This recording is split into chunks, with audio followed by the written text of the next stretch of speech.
Shiv mister Maheshwari के बारे में ही सोच रहा था। शिव को अब ध्यान आया कमरे में सिद्धि नहीं थी। शिव उसे ढूंढते हुए नीचे चला आया, लेकिन सिद्धि उसे कहीं भी दिखाई नहीं दी। शिव के आवाज लगाने पर भी सिद्धि ने कोई जवाब नहीं दिया। शिव ने बाहर खड़े अपने गार्ड्स से पूछा, मैडम को कहीं जाते देखा है? सर, यही कोई 1 घंटा पहले वो बाहर आई थी। हमें साथ जाने पर उन्होंने मना कर दिया। फिर भी हमारे 2 गार्ड्स उनके पीछे गए हैं। मैं अभी उन्हें कॉल करता हूँ। शिव ने अपने सिर पर हाथ रख लिया। बिना बताए जाने का क्या मतलब है सर, मैं आपको छोड़ देता हूँ। गार्ड ने साथ चलने की बात की तो शिव ने उसे रोक दिया। कोई जरूरत नहीं है, मैं खुद जा सकता हूँ।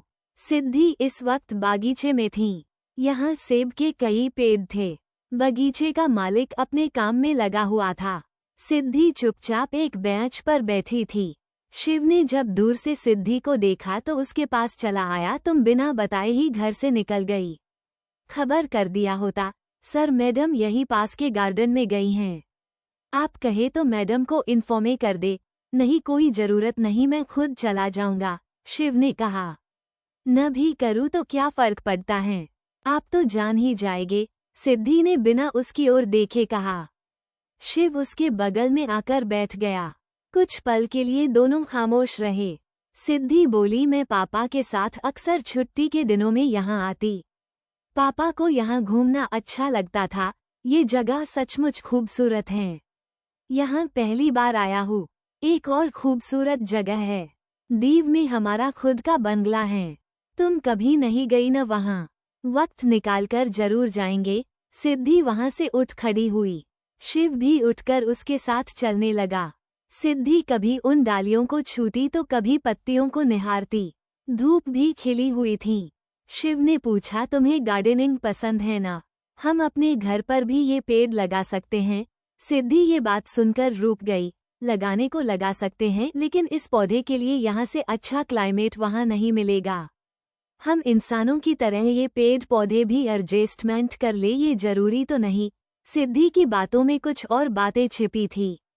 शायद ही शिव उसे समझ पाया था। शिव ने सिद्धि की कलाई थाम ली, जिससे सिद्धि रुक गई। शिव उसके पास चला आया। एडजस्टमेंट माना कि मुश्किल होता है, लेकिन इंसान की कोशिश के आगे कुछ भी नहीं मुश्किल नहीं। अब तक तुमने एडजस्टमेंट किया और अब मेरी बारी। क्या पता एक वक्त आए और हमारे बीच इस एडजस्टमेंट शब्द की जगह ही न बचे। सिद्धि ने कोई जवाब नहीं दिया, बल्कि उससे अपनी कलाई छुड़ा ली। वहीं दूसरी तरफ माहिरा कबर्ड के सामने खड़ी थी। उसने कुछ भी नहीं किया, लेकिन उसके सारे कपड़े आनंद ने यहाँ अरेस्ट कर दिए थे। माहिरा ने जब आईने में खुद को देखा तो और नजदीक चली आई। वो सचमुच अब आनंद की पत्नी थी। ये तो उसका ख्वाब था जो सच हो भी गया, और उसका आभास वो अब कर रही थी। आनंद किसी से फोन पर बात करता हुआ कमरे में दाखिल हुआ। माहिरा से उसकी नजरें टकराई तो आनंद ने कॉल कट कर दिया। आनंद माहिरा के पास चला आया। तुम रेडी नहीं हुई? तुम्हें वक्त पर मेडिसिन भी लेना है। तुमने नाश्ता भी नहीं किया होगा। अब तक कर लूंगी, ज्यादा परेशान नहीं करूंगी आपको। तुमने मुझे कभी परेशान नहीं किया माहिरा, कभी भी नहीं। माहिरा के मन में काफी वक्त से एक सवाल छिपा था।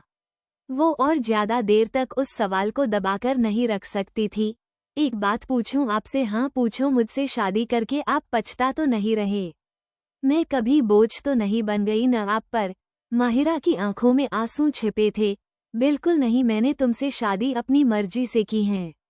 पछताने का सवाल ही नहीं है। माफी मांगने की जरूरत मुझे है। इतना बड़ा फैसला मैंने तुम्हारी मर्जी के बगैर लिया। माहिरा, खुद पर प्रेशर फील करने की बिल्कुल भी जरूरी नहीं है। इस रिश्ते को जारी रखना है या नहीं तुम्हारा फैसला होगा। तुम अगर आज़ाद भी होना चाहोगी तो मैं इनकार नहीं करूंगी। मेरे लिए सिर्फ तुम्हारी मर्जी मायने रखती है। आनंद ने बेहद ही प्यार से उसके सिर पर हाथ फेरा और दूसरे रूम में चला गया। माहिरा की पलकों पर ठहरे आंसू आंखों से बह निकले। नहीं, मैं कभी आज़ाद नहीं होना चाहती इस रिश्ते से, कभी भी नहीं। मैंने सिर्फ आपसे प्यार किया है, सिर्फ और सिर्फ आपसे। सुबह का वक्त मल्होत्रा विला। गीता ज्योति के कमरे में पहुंची। दरवाजा खुला हुआ था। गीता ने दरवाजा नोक किया तो ज्योति दरवाजे के पास चली आई। क्या बात है गीता, नीचे एक मैडम आई है सर से मिलने। नाम पूछने पर बोली, तुम्हारे साहब मुझे जानते हैं। ज्योति ने थोड़ा रुककर कहा, कहाँ है वो औरत? नीचे हॉल में बिठाया है। ज्योति ने आगे कुछ नहीं कहा और कमरे से बाहर निकल गई। नीचे इशिता और नंदिता दोनों हॉल में पहुंची, लेकिन जब किसी को बैठे हुए देखा तो उन्होंने एक दूसरे से पूछा, बड़ी माँ ये कौन है? मैं भी नहीं जानती। ज्योति जब नीचे आए तो वो औरत सोफे से उठ खड़ी हुई। उसने आंखों पर से चश्मा हटाते हुए ज्योति को देखा। ज्योति तानिया को देखते ही पहचान गई। तानिया ज्योति के पास चली आई। खुशी हुई तुमसे मिलकर। वैसे तुम्हारे पति मेरा फोन नहीं उठा रहे थे, इसलिए मुझे यहाँ आना पड़ा। कहाँ हैं वो? अभी तक ऑफिस से आए नहीं। ज्योति कौन है ये? मंदाकिनी जी ने पूछा। ज्योति चुप ही रही, लेकिन तानिया मुस्कुरा दी। आपकी बहू शायद अच्छे से नहीं जानती मुझे, लेकिन आपका बेटा जरूर जानता है। आफ्टर ऑल हम लोग लंबे वक्त से रिलेशनशिप में जो रह रहे हैं। तानिया ने बिना किसी डर के सबके सामने खुलकर ये बात कही। सबके लिए ये बड़े ही आश्चर्य की बात थी। अमर जी, आकाश और तेजस भी अभी अभी अंदर आए थे। तेजस ने जब ये सुना तो उसने तुरंत रिएक्ट किया। What the he is going on? कौन है आप? तानिया ने पहले तेजस को देखा और फिर आकाश को। आकाश को बिल्कुल भी उम्मीद नहीं थी तानिया उनके घर तक चली आएगी। तानिया ने कहा, ये सवाल मुझसे पूछने की बजाय अपने बाप से क्यों नहीं पूछते कि मेरा उनसे रिश्ता क्या है? Just shut your mouth. Do you know him? किसके बारे में क्या बात कर रही हैं आप? मुझे मेरे घर में कोई तमाशा नहीं चाहिए।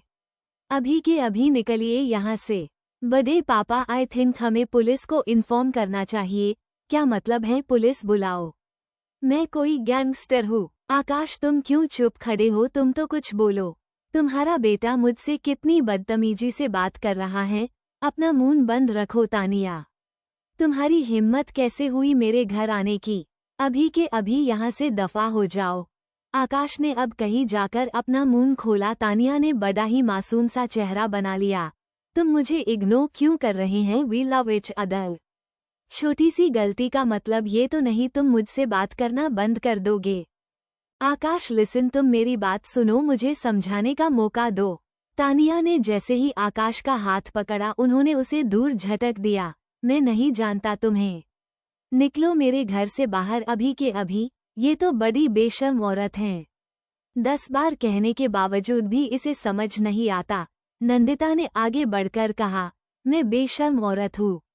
अगर मैं बेशर्म हूँ तो फिर ये क्या है? आपका बेटा आज आपके सामने मुझे झूठला रहा है, जैसे कि हमारे बीच कोई रिश्ता ही नहीं है। ये रहे सबूत। ये तस्वीरें तो झूठ नहीं बोल सकती ना। तानिया ने अपने पास से तस्वीरें निकाली और सही साबित करने की कोशिश की। उस तस्वीर में वो आकाश दोनों एक साथ थे। ज्योति जी बिल्कुल ही चुप खड़ी थी। वो कहती भी क्या सच वो जानती थी। अब किसे क्या दोष देती? जब अपना ही सिक्का खोटा हो तो इंसान लड़ने के काबिल नहीं रहता। तेजस खुद उन तस्वीरों को झूठला नहीं पा रहा था। उसके लिए तो मानो दुनिया ठहर सी गई हो। आकाश का हर राज तानिया ने सबके सामने रख दिया। आकाश और कर भी क्या सकते थे। उन्होंने तानिया का हाथ पका और उसे जबरदस्ती घर से बाहर दे गए। बहुत नौटंकी कर ली तुमने। दफा हो जाए और दोबारा मेरे घर में नजर मत आना। आकाश उसे दरवाजे के बाहर धकेल दिया। तानिया के हाथ में खरोंचे आई थी, जिन्हें देख वो गुस्से से आग बबूला उठी। आकाश, ये क्या तरीका है पेश आने का? गलती कर दी, मुझे तो तुम्हारा गला दबाना चाहिए था। तुम जैसी कैरेक्टर लेस मैंने आज तक नहीं देखी। तानिया ने होठों को तिरछा मोड़ा और बालों को झटकते हुए उठ खड़ी हुई। मैं कैरेक्टर लेस औरत तो तुम क्या हो मिस्टर आकाश मल्होत्रा? हाँ, मैंने तुम्हें चीट किया, लेकिन मुझसे और तुम में ज्यादा फर्क नहीं है। तुमने भी तो अपनी बीवी को चीट किया। तुम्हारा किया तुम्हारे पास लौट आया तो तकलीफ हो रही है। वैसे मेरा यहाँ आने का मकसद यही था। मेरा कुछ खास नहीं बिगड़ेगा। हाँ, पर तुम अब किसी को मुंह दिखाने के काबिल नहीं रहे। अब तुम्हारी फैमिली तुम्हें क्रिमिनल की तरह ट्रीट करेगी। मैं तो यहाँ गुड बाय कहने आई थी। तुम नहीं तो कोई और। आकाश सही। दुनिया बहुत बड़ी है और तुम जैसे कितने ही बेवकूफ यहाँ भरे पड़े हैं। अपनी बात पूरी कर तानिया वहां से चली गई। आकाश को अपने उठाए गए कदम पर अफसोस हो रहा था, लेकिन ये परिणाम की घड़ी थी। इससे पीछे हटना भी उनके लिए मुमकिन नहीं था। आकाश वापस विला के अंदर लौट आए। तस्वीरें अभी भी सब लोगों के सामने थीं। मन तो किसी का नहीं मान रहा था, लेकिन इस सबूत को वो लोग ठुकरा भी नहीं सकते थे। मंदाकिनी जी आकाश की ओर बढ़ते हुए बोली, बोलोगे आकाश, आखिर ये सब क्या? मैं वो आकाश आगे कुछ बोला नहीं पाए। उन्होंने आगे नीची कर ली। ये सब सच है, उनका बस इतना कहना था कि तभी मंदाकिनी जी का हाथ उन पर उठ गया। ये बहुत बड़ी बात थी। कोई कुछ बोले नहीं पाया। मेरी परवरिश में कहाँ कमी रहती गई थी जो तुम मुझे ये दिन दिखा रहे हो? एक बार भी नहीं सोचा तुम्हारी पत्नी है, 2 बच्चे हैं, उन पर क्या गुजरेगी? मैं सोच भी नहीं सकती थी तुम इतना नीचे गिर जाओगे। मंदाकिनी जी खुद को संभाल नहीं पा रही थी। नंदिता उनके पास चली आई। माँ, संभालिए खुद को, नहीं तो आपका बीपी बढ़ जाएगा। मैं जीकर भी क्या करूँ बहू? क्या यही सब दिन देखने के लिए जिंदा रहूँ? आकाश ने अपने हाथ जोड़ लिए। हाँ, मुझसे गलती हुई है और मैं बहुत शर्मिंदा हूँ। मैं जानता हूँ, मुझे माफ करना इतना आसान नहीं। आप सब जो सजा देंगे मुझे मंजूर होगा। तेजस ने तस्वीरों को वही जमीन पर फेंक दिया और गुस्से में घर के बाहर निकल गए। इशिता उसे रोकने के लिए उसके पीछे भागी। अमर जी बोले, तुम सबसे बड़ी गुनाहगार अपनी पत्नी के हो। माफी मांगनी है तो उससे मांगो। ज्योति बिना कुछ कहे अपने कमरे में चली गई। मंदाकिनी जी की सांसें तेज हो गई थीं। नंदिता उनकी ये हालत देख घबरा गई। उन्होंने अमर जी ने कहा, माँ की तबीयत ठीक नहीं लग रही, आप डॉक्टर को इन्फॉर्म करिए। अमर जी ने डॉक्टर का नंबर डायल किया। इशिता तेजस का रास्ता रोककर खड़ी हो गई।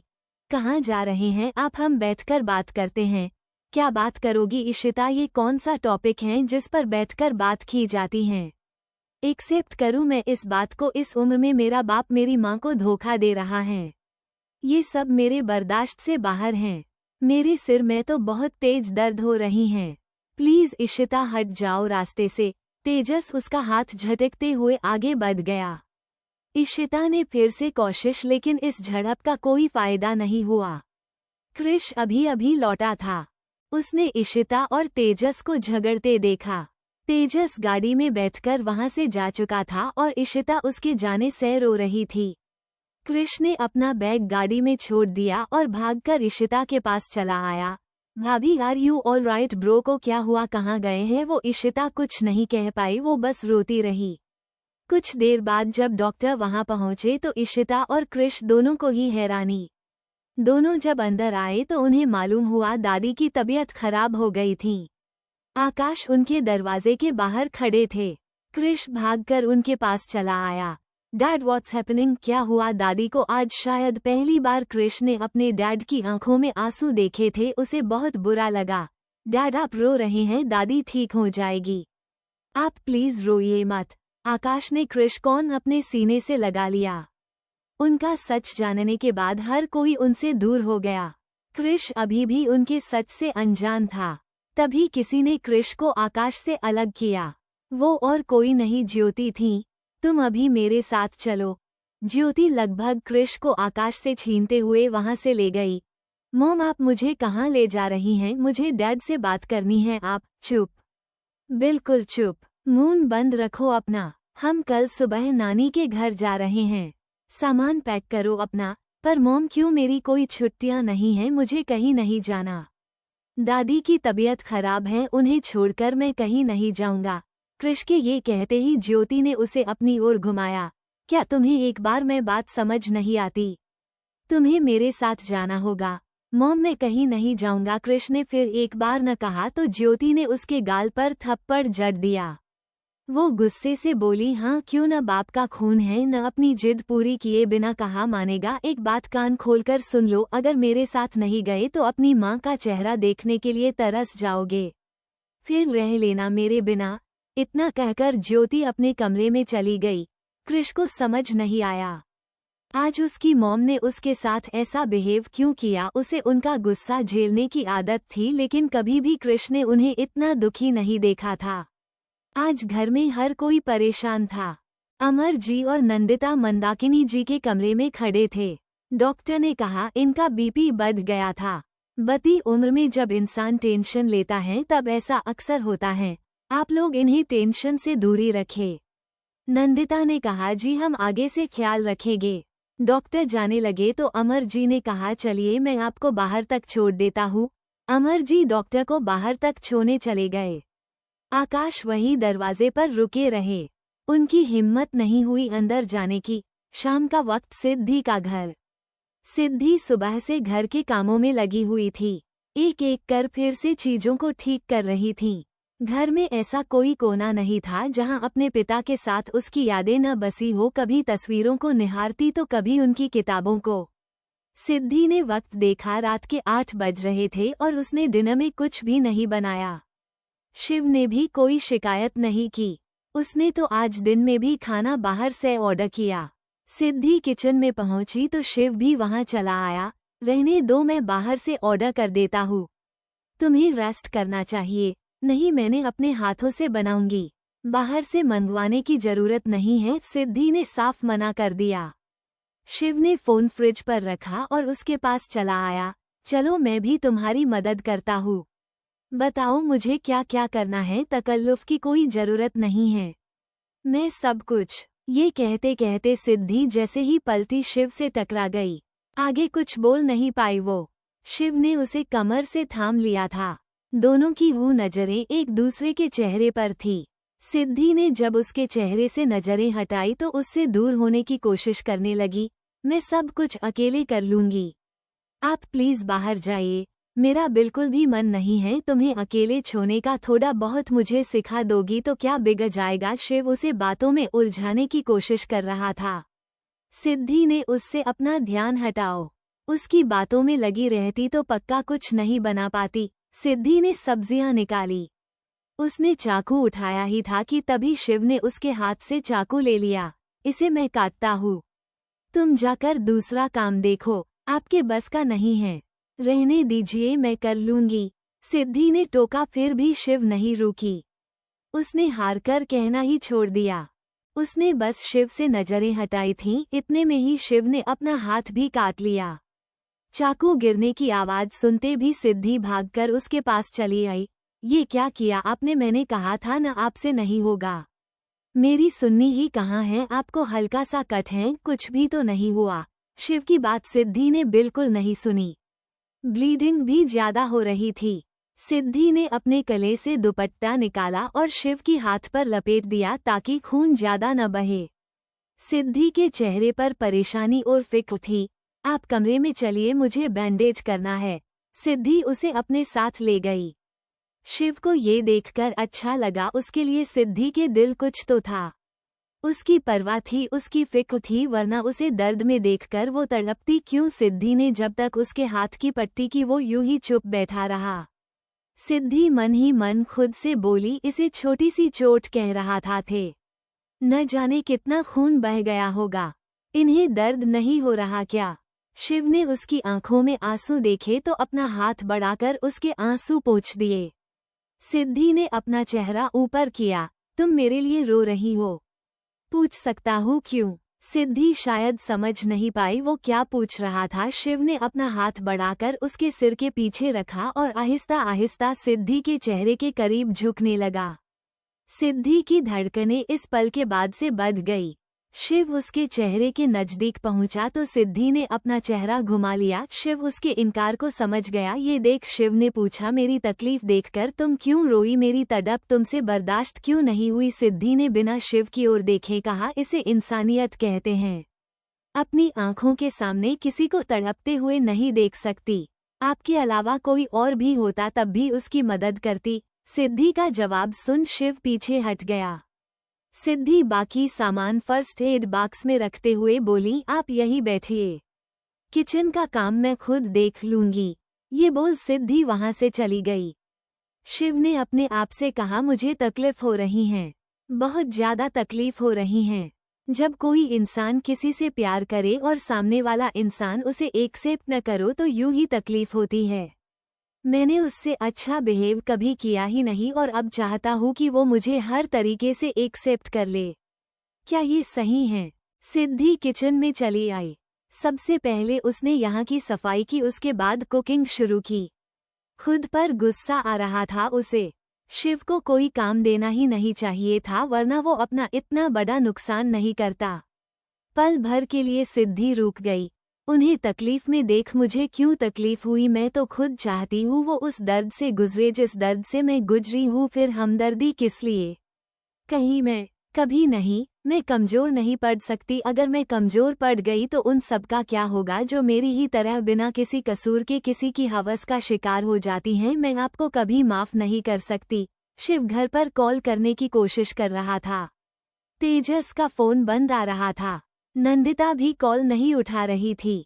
शिव ने खुद से कहा, आखिर हुआ क्या है, कोई फोन ही नहीं उठा रहा। सिद्धि शिव के लिए खाना लेकर कमरे में आई। शिव ने कहा, तुम जरा अपने फोन इशिता को फोन लगाना, घर पर कोई मेरा फोन नहीं उठा रहा। सिद्धि है। सबसे पहले घड़ी में वक्त देखा, 10 बजने वाले थे और इतनी जल्दी वहां कोई नहीं सोता।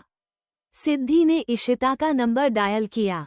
फोन की बेल जा रही थी लेकिन कोई कॉल नहीं उठा रहा था। सिद्धि फोन नीचे करते हुए बोली, हो सकता है सब डिनर कर रहे हो। डिनर का ये मतलब तो न है न कि कोई फोन रिसीव ही न करे।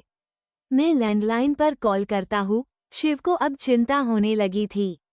उसने जब लैंडलाइन पर कॉल किया तो फोन दानिश ने उठाया। शिव ने कहा, दानिश घर में कोई मेरा फोन क्यों नहीं उठा रहा? मेरी बात कराओ किसी से, घर में तो बहुत कुछ हुआ था। दानिश ने कुछ भी बताने से पहले सोचा उसका बताना ठीक नहीं होगा। अमर जी को देख दानिश ने कहा, बड़े सर आपके लिए फोन है शिव सर का। अमर जी ने आकर रिसीवर ले लिया। ठीक है तुम जाओ। दानिश के जाने के बाद अमर जी ने रिसीवर कान से लगाया। शिव तुमने लैंडलाइन पर कॉल क्यों किया? तो और क्या करता डैड, कोई मेरा फोन ही रिसीव नहीं कर रहा। आखिर सबको हुआ क्या है? कुछ भी तो नहीं। तुम बताओ वहाँ सब कैसा है? सिद्धि कैसी हैं? अब अमर जी के पूछने पर शिव बोला, बेटर हैं, हम कोशिश करेंगे 1-2 दिन बाद लौट आए। शिव ने जब लौटने की बात की तो सिद्धि का चेहरा उदास हो गया। फोन की दूसरी तरफ से अमर जी ने कहा, तुम दोनों के लिए हम लोग फिक्रमंद हैं। इंतजार रहेगा तुम दोनों का। शिव ने अब कहीं जाकर अच्छा महसूस किया। रात का वक्त, मल्होत्रा विला। इशिता दरवाजे पर चक्कर काट रही थी। तेजस फोन नहीं उठा रहा था और न ही वो लौटकर आया था। इस बात ने उसे और भी ज्यादा परेशानी में डाल दिया था। नंदिता वहां से गुजर ही रही थी कि तभी इशिता को देखकर रुक गई। इशिता, बेटा तुम यहाँ क्या कर रही हो? वो बड़ी माँ तेजस का वेट कर रही हूँ, वो अभी तक नहीं आए। इशिता ने चिंता भरे स्वर में कहा। नंदिता बोली, उसे कॉल करके पूछ लो। बड़ी माँ, उसका फोन भी नहीं लग रहा। जिस वक्त घर से निकला था आप सबने भी देखा था, वो बहुत गुस्से में था। इशिता को परेशान देखकर नंदिता उसके पास चली आई। फिक्र मत करो, वो आ जाएगा। जानती हूँ वो इस वक्त बहुत गुस्से में है। तुम जरा इवांस को कॉल करो और कहो तेजस्वी की इन्फॉर्मेशन निकाल कर दे। इशिता ने उनकी बात पर हाँ में सिर हिलाया। इशिता ने इवांस को कॉल किया। रात भी बहुत ज्यादा हो चुकी थी।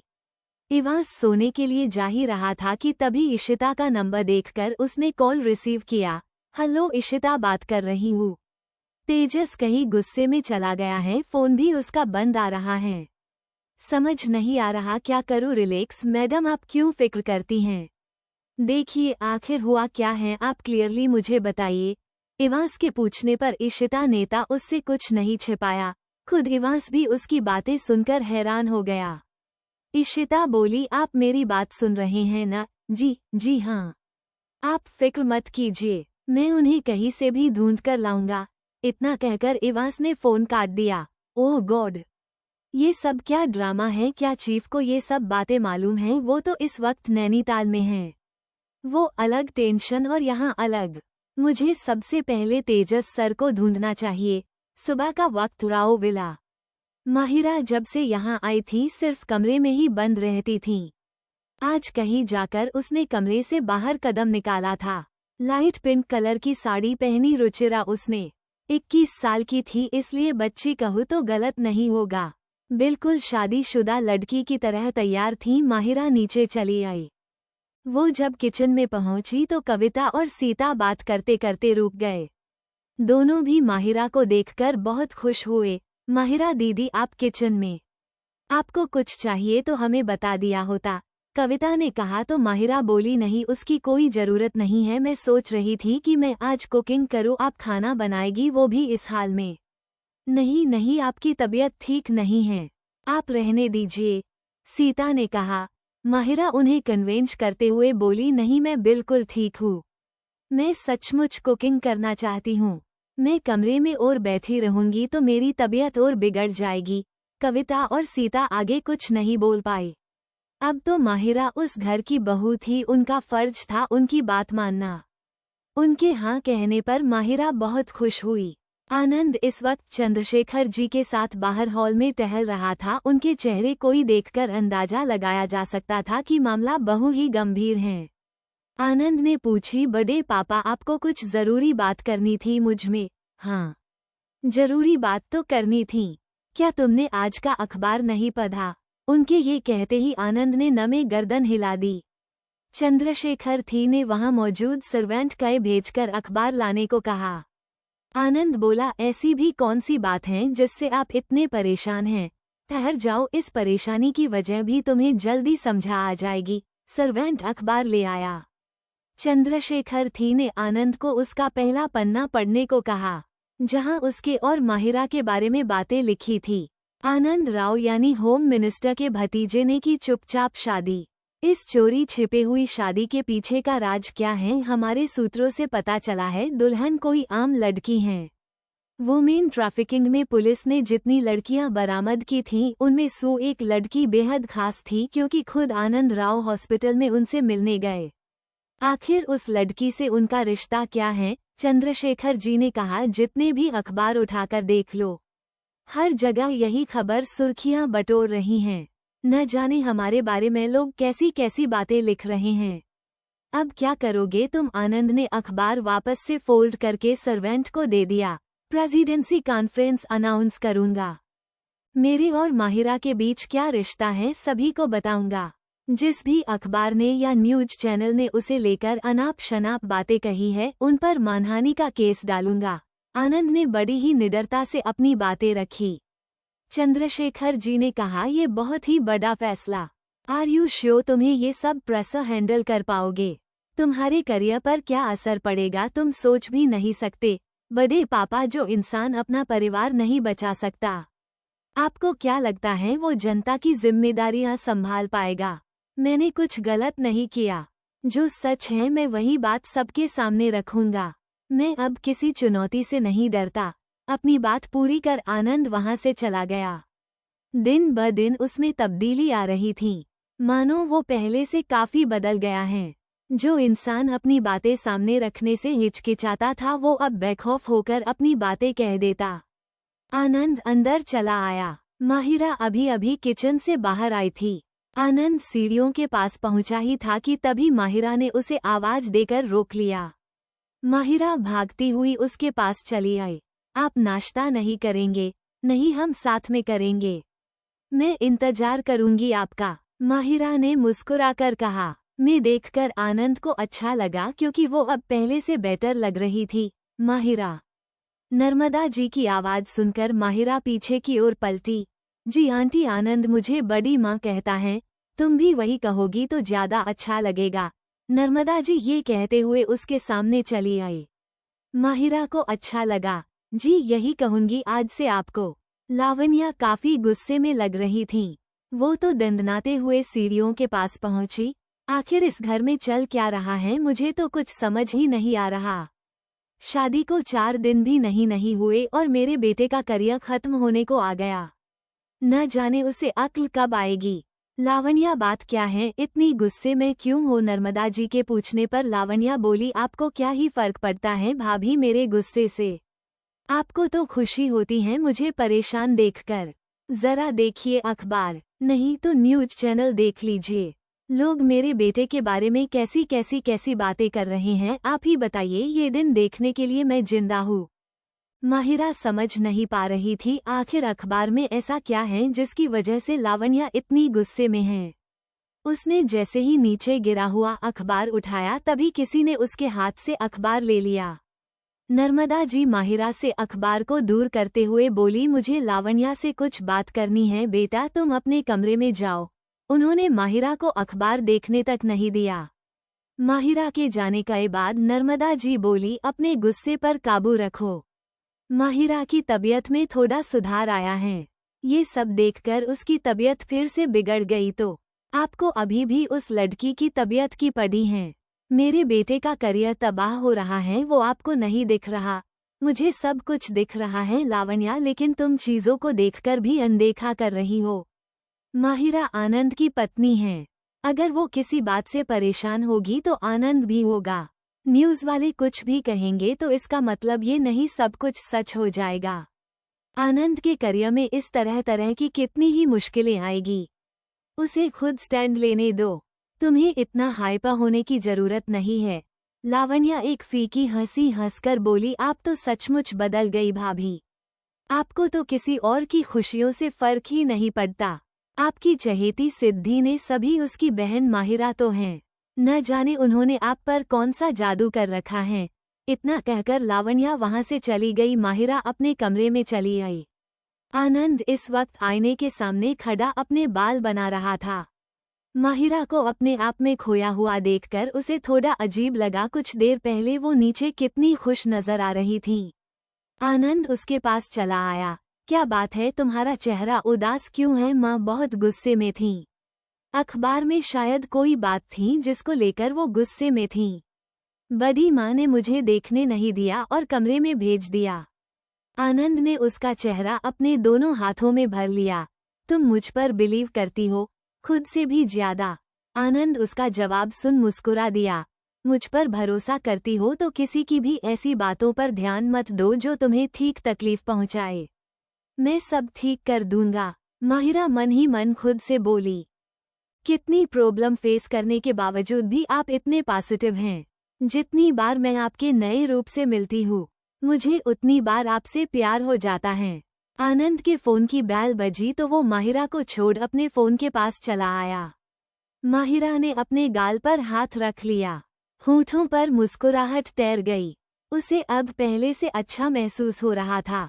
सुबह का वक्त मल्होत्रा विला तेजस कुछ देर पहले ही विला लौटा था।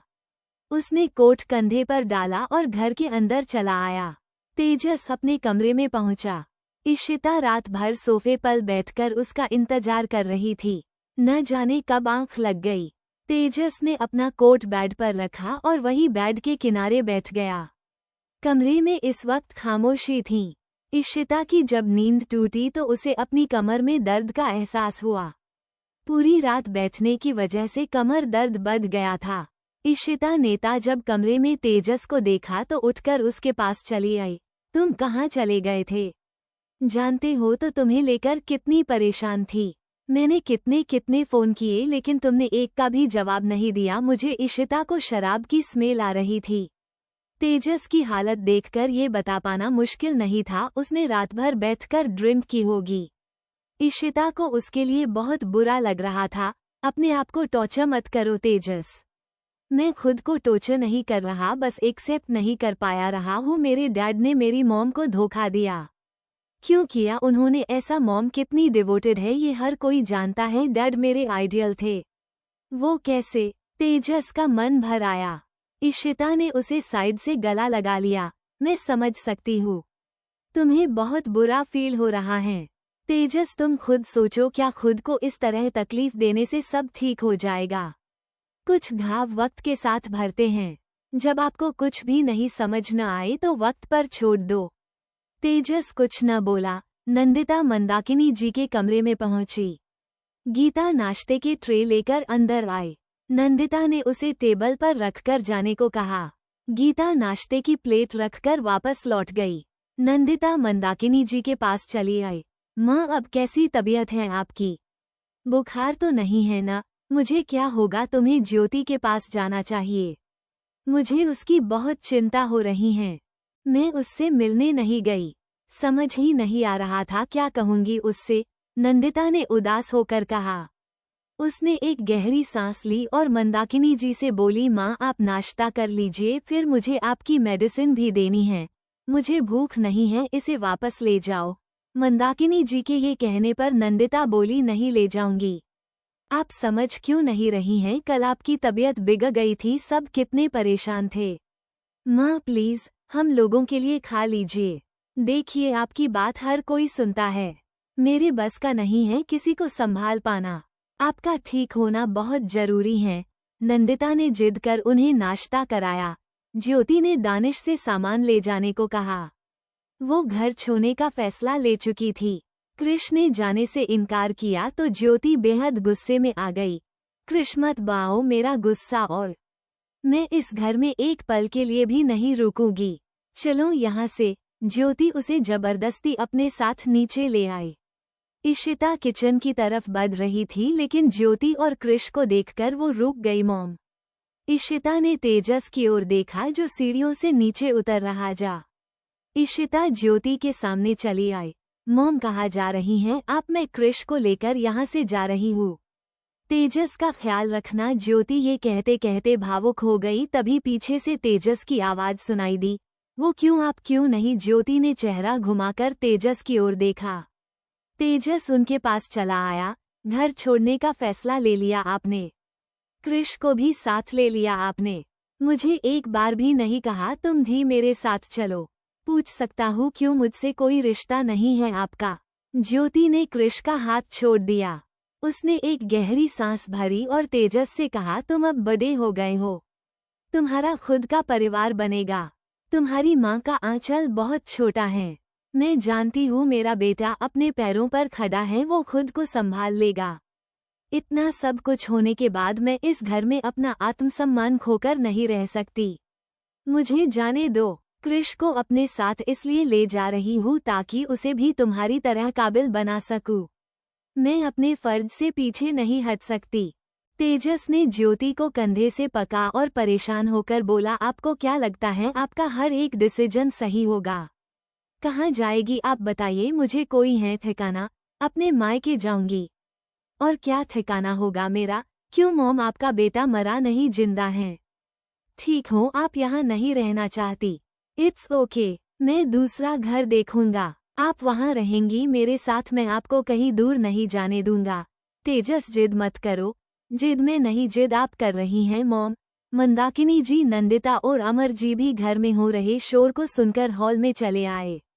मंदाकिनी जी आगे बढ़कर बोली, मेरी बहू घर छोड़ने का फैसला ले चुकी हैं और उसने एक बार भी मुझे बताना जरूरी नहीं समझा। बेटा तो हाथ से निकल ही चुका था, बहू ने भी कोई मान नहीं रखो। ज्योति रोते हुए बोली, माँ आप खुद देख रही हो सब कुछ, आप कैसे मुझे यहाँ रुकने के लिए कह सकती हैं? मेरा जमीर गवारा नहीं करता। बच्चों का मुंह देखकर जिंदा हूँ, नहीं तो कब का जहर खा लिया होता। मॉम, कृष और तेजस्वी दोनों ने एक साथ ऊंची आवाज में कहा। ज्योति ने बहुत बड़ी बात कह दी थी, वो लोग कैसे इसे बर्दाश्त कर सकते थे?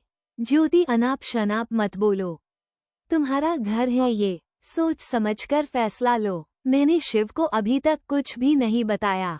लो, जब हम सबसे सवाल करेगा आखिर क्यों हमने उसकी चाची को जाने दिया तो क्या जवाब देंगे उसे?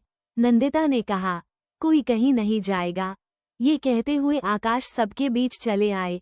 गलती मैंने की है इसलिए सजा भी मुझे ही मिलेगी, घर छोड़कर मैं जाऊंगा। आप सबको मेरी वजह से जो शर्मिंदगी उठानी पड़ी मैं माफी चाहता हूँ। आकाश जैसे ही जाने लगे अमर जी ने टोका, आकाश क्या पागलपन है ये? ऐसे कैसे जा सकते हो तुम लोग घर छोड़कर? माँ आप ही कुछ कहिए न उसे, हम लोग बैठकर भी तो कोई हल निकाल सकते हैं न। नंदिता ने सबकी ओर देखकर कहा।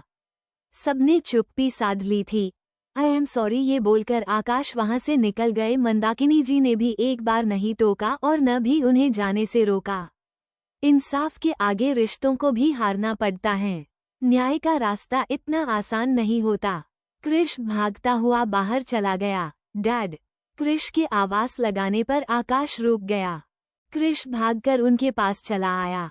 व्हाट्स हैपनिंग डैड, आप क्यों जा रहे हैं घर छोड़कर? मॉम क्यों नाराज हैं आपसे? डैड आपने कोई गलती की है तो उनसे सॉरी बोलिए, ऐसे घर छोड़कर मत जाइए। आकाश ने कृष के सिर पर हाथ रखा। मेरी तरह कभी मत बनना बेटा। जिंदगी में हम कुछ ऐसी गलतियां कर देते हैं जिनकी कोई माफी नहीं होती। तुम्हारी मॉम बहुत अच्छी लाइफ पार्टनर है, अफसोस मैं ही उनकी अहमियत नहीं समझ पाया। मुझसे कभी नफरत मत करना। Take care. इतना कहकर आकाश अपनी गाड़ी में जाकर बैठ गए। डैड। क्रिश की आवाज में धीमापन था, जैसे कि वो रो रहा हो। आकाश की गाड़ी वहां से जा चुकी थी। घर टूटता है तो तकलीफ हर एक सदस्य को होती है। सुबह का वक्त नैनीताल शिव आज सिद्धि को अपने साथ लेकर आया था। डैम बनाने का काम जारी था। वर्कर्स अपने अपने काम पर लगे थे। शिव ने कहा, ये है मेरा ड्रीम प्रोजेक्ट। यहाँ पर डैड बनने के बाद हाइड्रो पावर इलेक्ट्रिसिटी आसपास के एरिया में सप्लाई की जा सकती है। सिद्धि ने आगे बढ़कर कहा, ये काम कब शुरू हुआ? 2 महीने पहले। फिलहाल तो इसे पूरा होने में सालों लग जाएंगे। चाचू ने इसका आइडिया दिया था। शिव वहाँ के बारे उसे और भी कई सारी बातें बताई। शिव काफी प्रोफेशनल था। काम के वक्त उसका एटीट्यूड काफी अलग रहता। सिद्धि चलते चलते रुक गई। शिव ने पूछा, तुम रुक क्यों गई? इस जगह से मैं वाकिफ हूँ। वहाँ छोटा सा गांव था, लेकिन सब कुछ उजड़ा हुआ है। ऐसे अचानक लोग क्यों चले गए? दरअसल हमारे इस प्रोजेक्ट में हमें आसपास की कई जमीनें हमें चाहिए थी। इससे पहले शिव की बात पूरी होती सिद्धि बोली, इसलिए आपने उन लोगों को बेघर कर दिया। समझ गई, पैसे और पावर के बलबूते पर आपने उन्हें पुलिस तक पहुंचने भी नहीं दिया होगा। सिद्धि की बातें सुनकर शिव कुछ बोल नहीं पाया। सिद्धि जाने लगी तो शिव ने उसका हाथ पकड़ रोक लिया। सिद्धि ने पीछे मुड़कर कहा, मेरा हाथ छोड़िए। तुम्हारी इमेजिनेशन पावर बहुत स्ट्रोंग है, पर जरूरी नहीं हमेशा तुम जो सोचो वो सही हो। उन्हें यहाँ से हटाना बहुत जरूरी था और मैंने अपने पैसे और पावर से उन्हें हटाने की कोशिश भी की।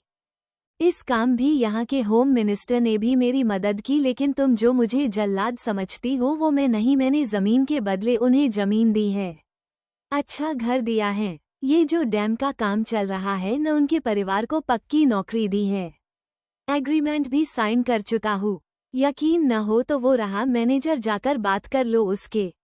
वो तुम्हारी बात लॉयर से भी करवा देगा।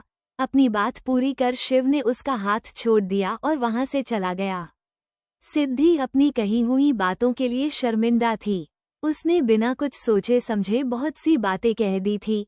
सर, आपको कुछ दिखाना है, आप प्लीज यहाँ आइए। मैनेजर के कहने पर शिव उनके साथ चला गया। सिद्धि पहाड़ी के किनारे पर चली आई। उसके सामने बहुत सी बातें तैर रही थी। कभी शिव की बदतमीजियां याद आती जब वो उसे अपने आगे कुछ समझ ही नहीं आता था, तो वही दूसरी तरफ शिव के दूसरा रूप भी था, जहां वो काफी शांति, समझदार और परवाह करने वाला नजर आता। सिद्धि के लिए कंपैरिजन करना मुश्किल हो गया था। आखिर किस तरफ जाए वो?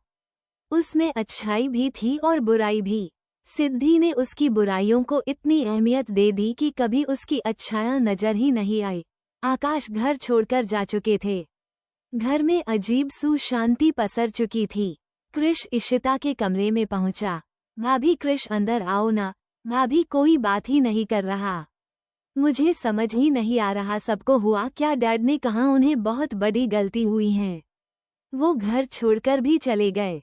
टेल मी भाभी, हुआ क्या है? इशिता उससे क्या कहती? ये सब बातें क्रिश को बताना ठीक नहीं था, इसलिए इशिता ने बात को टालना ही ठीक समझा। क्रिश देखो, अभी सब परेशान हैं और बहुत सी बातें ऐसी होती हैं जो बच्चों से शेयर नहीं की जाती। आप अभी छोटे हो। नो भाभी, मैं कोई छोटा बच्चा नहीं हूँ, 16 का हूँ। मुझे बच्चों की तरह ट्रीट मत कीजिए। मैं समझता हूँ, प्लीज मुझे बताइए बात क्या है। तेजस अभी अभी कमरे के अंदर आया था। क्रिश की बातें सुनकर वो दरवाजे पर ही रुक गया। इशिता उसे समझाते हुए कहा, बोली, उम्र से कोई बड़ा नहीं होता क्रिश, आप हमारे लिए अभी भी छोटे हो। इस वक्त सब बहुत परेशान हैं और गुस्से में भी हैं। हमें थोड़ा वेट करना होगा ताकि सब कुछ ठीक हो जाए। आपको भी पेशेंस रखने की जरूरत है। मेरी बात मानो, किसी से कोई क्वेश्चन मत करो। क्रिश तो अपने सवालों का जवाब लेने आया था। जवाब नहीं मिला तो रूठकर वहां ही चला गया। दरवाजे पर जब उसने तेजस को खड़े देखा तो रुक गया और आकाश उसके सीने से लग गया। मुझे बहुत बुरा ले रहा है ब्रो। मॉम भी रो रही थी। मैंने डैड की आंखों में भी आंसू देखे। मुझे बिल्कुल अच्छा नहीं लग रहा। प्लीज सब ठीक कर दो। तेजस ने भी कृष को थाम लिया लेकिन कोई जवाब नहीं दे पाया। सिद्धि और शिव शाम तक साइट पर रुके रहे। वर्कर्स के भी जाने का समय हो चुका था। शिव ने सिद्धि से कहा घर के लिए निकलते हैं। सिद्धि उसके साथ आगे बढ़ गई। शिव ने उसके लिए गाड़ी का दरवाजा खोला। सिद्धि के अंदर बैठते ही शिव ड्राइविंग सीट पर चला आया। घर जाकर तुम खाना बनाओगी? डिनर के लिए आज बाहर चले। सिद्धि ने कुछ नहीं कहा। वो बाहर की ओर देखते हुए बोली, आपकी मर्जी। शिव मुस्कुरा दिया। कुछ ही देर बाद शिव ने गाड़ी एक रेस्टोरेंट के आगे आकर रोकी। शिव पहली बार सिद्धि को इस तरह डिनर पर लेकर आया था। शिव ने सिद्धि के लिए चेयर खिसकाई और उसे बैठने का इशारा किया। मैं खुद कर सकती हूँ, सिद्धि ने धीमी आवाज में कहा। शिव ने वेटर को बुलाकर खाने का ऑर्डर दिया। सिद्धि खोई खोई सी लग रही थी। शिव ने पूछा, तुम परेशान हो? नहीं तो। ऐसी कोई बात नहीं है। नहीं, कुछ तो है, बात है। तुम्हारे चेहरे से लग रहा है जैसे तुम कुछ सोच रही हो। चलो बताओ मुझे, शिव ने जोर देकर पूछा तो सिद्धि बोली, सॉरी। सुबह मैंने बिना सोचे समझे बहुत कुछ बोल दिया था। मुझे वो सब नहीं कहना चाहिए था। तुम सॉरी अच्छा बोलती हो। एक बार फिर से बोलोगी? जी, सिद्धि ने नासमझी से पूछा तो शिव ने अपनी बात बदल दी। नहीं, कुछ नहीं, रहने दो, वेटर उनका ऑर्डर ले आया था। शिव ने कुछ देर ठहर कर कहा, तुम यहाँ कब तक रुकना चाहती हो? सिद्धि खाते खाते रुक गई। वापस जाना है?